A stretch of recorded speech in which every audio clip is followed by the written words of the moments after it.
Magandang hapon mga kababayan at sa aking mga kabatang pasaway, May 2, 2025, 5:35 na ho ng hapon at ayan ho, nakikita nyo ang ating update ngayon. Parating ho ang ating Starlight Ferry sa Calapan Port. At ang ating Stella Del Mar po ay, Starlight Ferry sa Stella Del Mar ay paalisin na rin ho maya-maya lamang sa Calapan Port. At saka po yung ating Pascat, maalis na rin po yan sa Calapan Port. Ano ho? At meron ho tayong arrival dyan ng ating Montenegro Santa Alberta.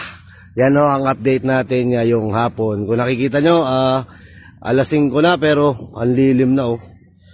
At kalmadong kalmado ho ang ating karagatan mula Calapan hanggang Batangas. So, sobrang kalmado.